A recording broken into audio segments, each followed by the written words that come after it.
Nagpapanik na nga ng husto itong si Charlene matapos ngang nakatakas nga itong si Jenny nung time na kinukumprenta niya ito kung saan nga ba naroroon. Kaya naman hindi na niya alam kung ano ang kanyang gagawin.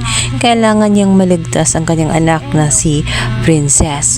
Hanggang sa maisipan nga ni itong si Charlene na tawagan nga si Don Julio at dito nakausap niya ito. Nalaman din nila. Labis ang pag-aalala nga nitong si Charlene sapagkat hindi niya alam kung saan naroroon itong si Princess. Alalang-alala na siya sa kalagayan lalong-lalo na at alam niya na hawak ito ni Divina at may gagawin itong masama laban sa kanya.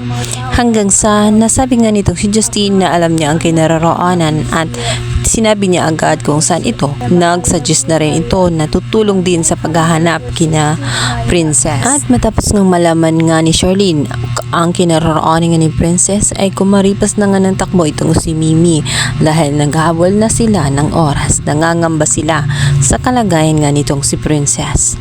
Nagmamadali na rin si Xavier at si Justine dahil nag-volunteer na nga ito na sasama din sa paghahanap dahil nag-aalala din sa kanilang kaibigan. Samantala, hindi matanggap ni Divina ang sinabi nga nitong si Raymond kung saan hindi na niya kaya pa na patagalin pa ang totoo na hindi talaga niya mahal itong si Divina at nananatili pa rin sa kanyang puso ang kanyang asawang si Charlene.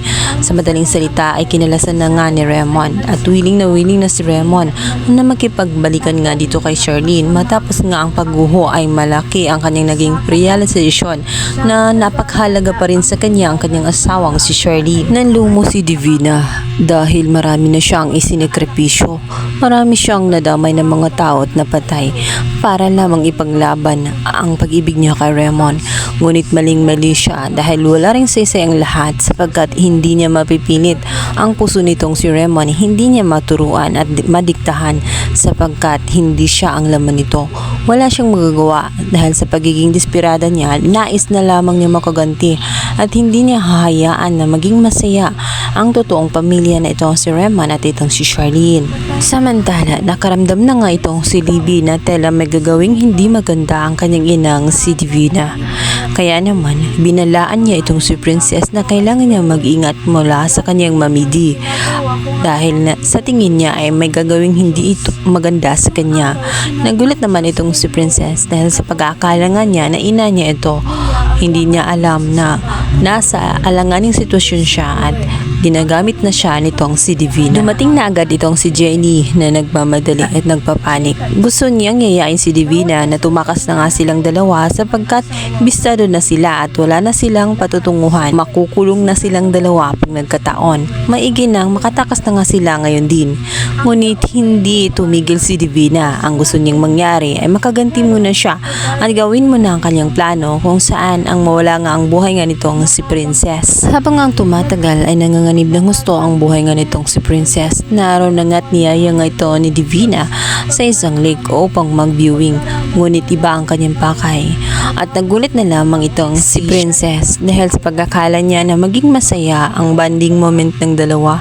Hindi pala sapagkat magugulat siya sa matinding sorpresa nga nitong si Divina. Bigla na lamang nagbunot ng baril at nagulat siya hanggang sa sinabi nito na hindi na niya makikita ang kanyang tunay na ina at mamamatay na nga siya ng tuluyan. Ang malala pa doon ay tunulak siya ng bruhang si Divina. Kawawang-kawawa ang sinapin nga ni Princess sa mga kamay nga nito ang si Divina. Nagmamakaawa ito, naghihingi ng saklolo ngunit baliwala lamang kina Divina. Darating kaya ang mga taong mga mahal nga nito ang si Princess upang iligtas siya? O si Libby kaya ang makakaligtas kay Princess at siya ang magbabayad sa kasalanan ng kanyang inang si Divina? Well, sana ganun nga ang mangyari at yan ang ating pakabangan sa lalong umiinit at tagpo na prinsesa ng City Jal. Please don't forget to like and subscribe my YouTube channel. Thank you!